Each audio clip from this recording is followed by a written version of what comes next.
आप अब कह रहे हैं कि 40 लाख ट्रैक्टर के साथ अब हम संसद घेराव करेंगे। आखिर संसद घेराव की जरूरत क्यों पड़ी? देखिए, कहीं ना कहीं सरकार की उदासीनता और सरकार कहीं ना कहीं आंदोलन को कमजोर आंक रही है। कभी कह रही है भीड़ से क्या होगा, कभी कहती है कि भीड़ नहीं है इस आंदोलन में। तो सरकार जिस मोर्चे पर चाह रही है हम उस मोर्चे पर उसे जाकर बता रहे हैं, और अगर संसद खुद उठ के यहाँ नहीं आ पा रही है तो हम संसद जाकर बताना चाह रहे हैं, और कुछ बात नहीं है। बाकी संयुक्त किसान मोर्चा में तमाम बुद्धिजीवी हमारे नेता हैं जो अच्छे फैसले लेते हैं, इसलिए आज ये आंदोलन बना हुआ है। और इस आंदोलन के बनने का कारण है संयुक्त किसान मोर्चा का तमाम फैसले अच्छे लेना। मैं अप्रिशिएट करता हूं संयुक्त किसान मोर्चा को, लेकिन बात आती है कि आज फसलों पर ट्रैक्टर चल रहे हैं, फसलों पर जो ट्रैक्टर चल रहे हैं, जो घटनाएं सामने आ रही हैं, मैं निवेदन करना चाहूंगा मेरे किसान भाइयों से। मानता हूं आक्रोश है, दिल में दर्द है, पीड़ा है, सब कुछ है, लेकिन हमें ये फसल बर्बाद नहीं करनी है, हमें ये नस्ल बर्बाद नहीं करनी है। ये फसल रखिए, संभाल के रखिए, और वंचित व्यक्ति को, जो जिस जरूरतमंद व्यक्ति है उसको दे दीजिए ये फसल, लेकिन इसे बर्बाद करके कुछ नहीं होगा, क्योंकि ये एक प्रकार की आत्महत्या करना किसी प्रकार का हल नहीं होता। मैं फिर कहना चाहूंगा, बार बार हमें जो खतरा है, वो परेशानी ये है कि आज सरकार ने न्यायपालिका हो, चाहे मेन स्ट्रीम मीडिया हो, इस तरीके से उनको अपना पिट्ठू बना रखा है कि जो वो कहते हैं सरकार उनसे जो कहती है वैसा ही होता है। आप देख लीजिए, दिशा रवि के केस में भी वही हुआ। सरकार ने 1 मिनट में उसे देशद्रोही करार दे दिया, भले ही फिर उससे कोर्ट से निकल गया, लेकिन हाल फिलहाल के लिए तो मानहानि जैसी चीज हो गई ना, लोगों ने उसको गुनहगार के रूप में देखा ना। तो मैं आपको यही कहना चाह रहा हूं, अगर बंगाल चुनाव जीत गए ये लोग, तो भाई साहब आप और हम साथ में जेल में रोटी खाएंगे, ये लिख लेना आप। ये स्थितियां बना देंगे, ये ना आपको छोड़ेंगे ना मुझे छोड़ेंगे। और आंदोलन का तो अता पता नहीं है ये लोग क्या करके दिखाएंगे आंदोलन में, क्योंकि तमाम दमनकारियां नीतियां अपना के इस आंदोलन को ध्वस्त करने की पूरी इनकी कोशिश रहेगी, क्योंकि फिर ना कोई सुनने वाला होगा, ना कोई बोलने वाला होगा, क्योंकि न्यायपालिका इनकी है, कार्यपालिका इनकी है, विधायिका इनकी है, पत्रकारिता इनकी है। लेकिन जो है चुनाव बंगाल में है और आंदोलन दिल्ली में है। बंगाल में भी जा रहे हैं, ऐसा सुना होगा ना आपने, तो फिर क्या दिक्कत है? राजनीति को राजनीति से ही चोट की जाएगी ना। जिस मोर्चे पर आप मांगेंगे ईंट का जवाब पत्थर से दिया जाएगा ना, ईंट का जवाब गुलाब दस्ते या गुलदस्ते से तो नहीं दे सकते ना, नहीं तो कुचले दिए जाएंगे। इसलिए मैं बार बार कहूंगा कि आपको एक एग्जांपल सेट करता हूं और बताता हूं कि भगत सिंह ने जब भूख हड़ताल की तो उसका प्रभाव क्या आया, पूरा देश खड़ा हो गया और चूल्हे बंद हो गए और देश आजादी की ओर बढ़ गया। जब गांधी ने अनशन किए, अंग्रेजी हुकूमत झुक गई। इसके बाद आप आ जाइए जो अभी रिसेंटली का एक आंदोलन नेतृत्व करता अन्ना आंदोलन जो बना, उसने 9 दिन में सफलता हासिल कर ली। लोकपाल बिल, आज तक किसी को नहीं पता क्या था लोकपाल, लेकिन आंदोलन तो सफल हो गया, उस नाम पर सरकार तो गिर गई। अब तो कृषि कानून हर व्यक्ति को समझ आ चुका है, लेकिन इसके बावजूद भी सरकार झुकने तैयार नहीं है। क्यों? क्योंकि अभी तक एक बात है, आप देख लीजिए यहां पर कितने लोग आंसू बहा रहे हैं, सरकार पर कोई फर्क पड़ रहा है? नहीं पड़ रहा। यहां पर 250 शहादतें हो गई, सरकार पर कोई फर्क पड़ा? नहीं पड़ा। लेकिन आप 28 जनवरी की वो रात याद कीजिए जब 2 घंटे के लिए मेन स्ट्रीम मीडिया यहां लाइव करने आया था और हमारे राकेश टिकैत साहब का एक आंसू झलक गया था, एक आंसू झलकने से सैलाब आ गया था। अब जरा सोचिए, कल्पना कीजिए, हमारे टिकैत साहब किसी पहचान के मोहताज नहीं रह गए हैं आज।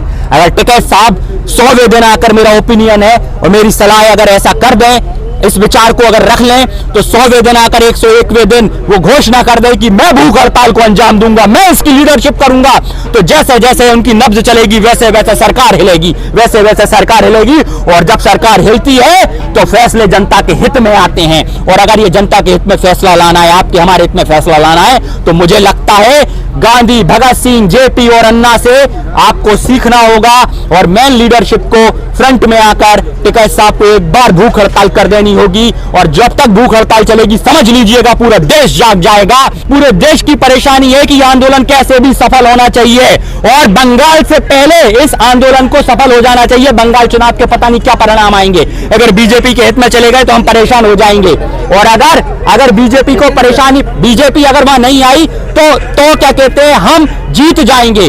तो हमें यहाँ बीजेपी का विजय रथ रोकना होगा और बीजेपी को तख्ते से हटाना होगा। राकेश टिकैत बैठ जाएंगे तो कौन सा मान जाएंगे? यार क्यों नहीं मानेंगे? आप ये बताइए, क्या आंसू झलका तो उसका प्रभाव नहीं पड़ा क्या? एक मिनट, आंसू झलका प्रभाव पड़ा? यहाँ पे कितने लोगों के आंसू झलके किसका भी प्रभाव पड़ा सरकार पे? के बाद कौन सी बैठक विज्ञान भवन में देखने को मिली? देखिए आंदोलन को आगे बढ़ाने का तरीका तरीका, आंदोलन में जोश फूंकने का तरीका, इस आंदोलन में मेन स्ट्रीम मीडिया को लाकर उनको यहां पर त्याग बताने का तरीका, क्योंकि क्या होता है आप समझ लीजिए, कई तरीके होते हैं आंदोलन को। ये जो आंदोलन एक चलता है अहिंसा पे, और अहिंसा के बाद या तो आंदोलन होता है हिंसक, या फिर होता है उसकी चरम सीमा जो अहिंसा की और होती है वो होती है भूख हड़ताल। अहिंसा की परम सीमा जो नीचे चरम आती है वो होती है भूख हड़ताल, जो सरकार पे जबरदस्त प्रभाव डालती है। यहां तक नहीं डालती, यूएन तक पे डालती है, यूनाइटेड नेशन तक डालती है प्रभाव। अगर नहीं होता तो मैं गारंटेड देता हूं कई भूख हड़तालों ने इस देश पर प्रभाव डाला, इसलिए ये भूख हड़तालें रोकी जाती हैं और भूख हड़तालों को दबाया जाता है। आप देख लीजिएगा, अगर इतिहास देखना है, मैं बार बार इसलिए इतिहास दिखा रहा हूं, इतिहास के पन्ने गलत नहीं बोलते। कुछ पूछना है आपको? जब रिहाना ने सपोर्ट किया, तमाम जो सेलिब्रिटी हैं उन्होंने सपोर्ट किया विदेश से, आप यूएस की बात कर रहे हैं, तो उधर यूएस के राष्ट्रपति की तरफ से कहा गया है कि बिल सही है, वो सरकार का पक्ष रखता है। वो WTO का फैक्टर है उसमें, क्योंकि WTO का फैक्टर है और WTO के फैक्टर के कारण ये बात उनका कहना अपनी जगह वो है। हर व्यक्ति आज के टाइम में देखिए पैसे की तरफ भग रहा है, यही समस्या है। हमारे देश में क्रांतिकारियों ने आजादी की लड़ाई जो लड़ी थी वो पूंजीवाद के खिलाफ लड़ी थी, समाजवादी वतन के लिए लड़ी थी, इंसान पे हो रहे इंसान के शोषण को रोकने के लिए लड़ी थी।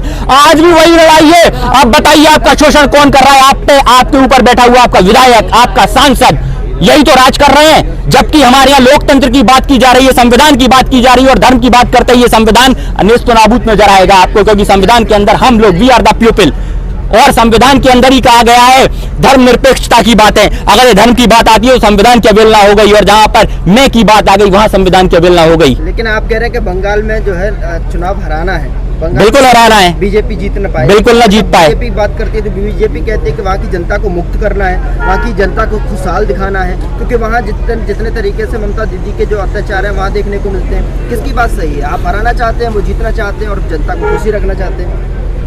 अगर उनको जनता को खुशी रखना है तो ये देखना होगा 6 साल में जितने आंदोलन जन्मे हैं उनको क्यों कुचल दिया गया। अगर लोकतंत्र की आवाज को कुचल दिया जाएगा, देश की आवाज को कुचल दिया जाएगा, तो ये कौन सी खुशी मिलेगी? आज आप बताइए कौन खतरे में? आज पूरी जनता खतरे में, आज महंगाई की गर्त में। आम जन रोजगार की बात करे तो देशद्रोही, शिक्षा की बात करे तो देशद्रोही, स्वास्थ्य की बात करे तो देशद्रोही। क्या चल गया है साहब? ये क्या तमाशा लगा रखा है? कोई भी आवाज उठाएगा वो देशद्रोही हो जाएगा, ये कैसा उसूल है?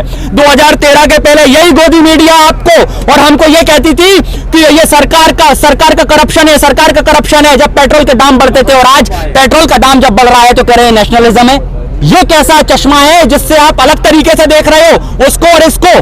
भैया कॉर्पोरेट के लिए काम कर रहे हैं मोदी जी। आप देख लीजिए 2012 और 13 के अंदर जब ये बिल लेके आ रही थी कांग्रेस, तो इसका विरोध बीजेपी ने भी किया था कि नहीं किया था? किया था। इसके बाद फिर आप देख लीजिए कि पीछे की तरफ अब आप आएंगे तो मोदी जी ने संसद के अंदर कहा था कि जो काम आप नहीं कर पाए वो मैंने कर दिया। मतलब ये कॉर्पोरेट जगत को बता दिया कि मैं तुम्हारा सबसे वफादार हूं और रहूंगा, और कॉर्पोरेट जगत को जिताने के लिए जनता का जितना दमन कर सकते हैं कर डालेंगे, क्योंकि इनके लिए गरीब लोग एक कूड़े कचड़े के अलावा कुछ नहीं है जिसमें इन्हें आग लगाना है जात धर्म के नाम पे। वो ये लगाते चले आ रहे हैं, भगवान के नाम पे बांटने की राजनीति करते चले आ रहे हैं।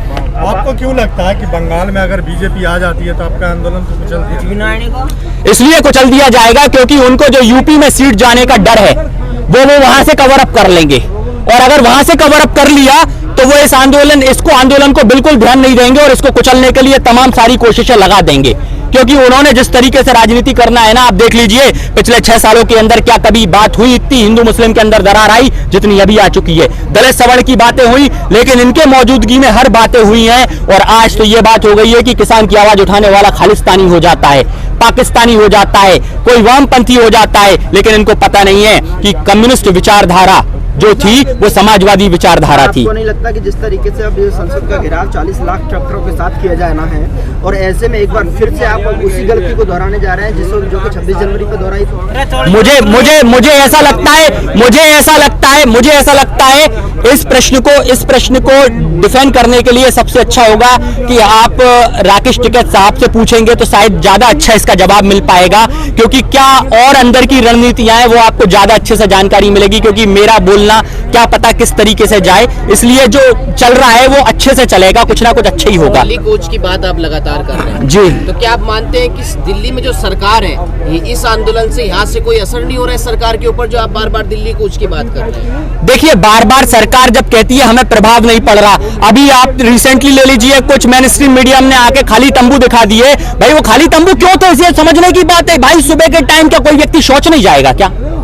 अब क्या हम मेन स्ट्रीम मीडिया के दरवाजे पे शौच करने जाएं तब उन्हें पता पड़ेगा यहाँ कितने लोग हैं। लेकिन उसी आक्रोश में मेन स्ट्रीम मीडिया ने जो ये गलत खबर चलाई, इसके बाद यहाँ पर आप शाम को आ जाइए, रोज पैदल मार्च देखने मिलेगा, जो रैली रोज चल रही है, लोग तंबुओं में भी होते हैं और पैदल मार्च भी करते हैं। ये इसका आपको सीधा सीधा जीता जागता। तो सरकार हमको जहां जहां बुलाएगी, सरकार अगर संसद से सड़क तक नहीं आएगी तो ये सड़क उठ के संसद तक जाएगी, इसलिए हम बार बार संसद की बातें करते हैं। मेन स्ट्रीम मीडिया से डर क्यों लग रहा है?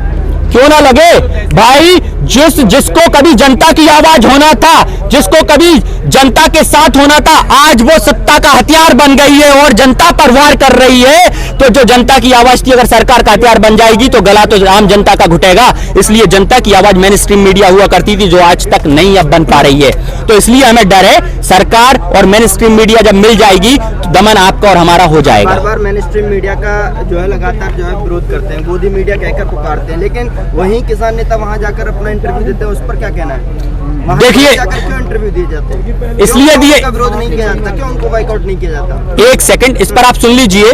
वहां पर प्रश्न उत्तर भी होते हैं ना, उन प्रश्न उत्तरों में जाकर उत्तर दिया जाता है ना, उस उत्तर से कुछ लोगों के पास तो सवाल पहुंचते हैं, नहीं तो ये एक तरफ से सुनाते रहेंगे ना अपनी बातें। बाइकाट करने की बात तब आएगी ना जब ये हमें क्या कहते हैं कहीं ना कहीं पूरी तरह, देखो ये बाइकाट वाली बात तब आती है अगर हम जाएंगे ही नहीं, उनको बताएंगे ही नहीं तो सच्ची आवाज जाएगी कैसे? वैसे ही क्या कहते हैं सही से तो भगा दिया जाता है ना। कहां भगाया गया? टिकैत साहब ने बिल्कुल नहीं भगाया, टिकैत साहब ने सबको आने दिया है, टिकैत साहब ने किसी भी मेन स्ट्रीम मीडिया को नहीं रोका है आज तक। और सारा का सारा आप देख लीजिए, अभी तक नहीं रोका गया। लेकिन हाँ कुछ जगह अगर ऐसी घटनाएं देखने मिली है तो जनता का आक्रोश है, क्योंकि जब बार बार आप गलत दिखाओगे तो थोड़ा बहुत तो झेलना पड़ेगा। मेन स्ट्रीम मीडिया यहाँ आता तभी है जब लोग अपने अपने काम में व्यस्त होते हैं और तंबू खाली होते हैं। अरे बिल्कुल ना, बिल्कुल। आप बताइए 24 घंटे में से इतना बड़ा आंदोलन चल रहा है, लोग उन्हें आकर यहाँ पे परमानेंट बाइट करनी चाहिए, लेकिन वो यहाँ पर 24 घंटे घूमते हैं, गाड़ियां खड़ी रहती हैं, लेकिन वो उतनी सी न्यूज निकाल के ले जाते हैं जितनी उनके काम की होती है। और जैसा कि अभी सिंधु बॉर्डर पर देखा होगा, 3 लोग पकड़ाए थे जो कह रहे थे, जिनकी चैट लीक हुई थी, कांड करने वाले थे। क्या कांड करने वाले थे?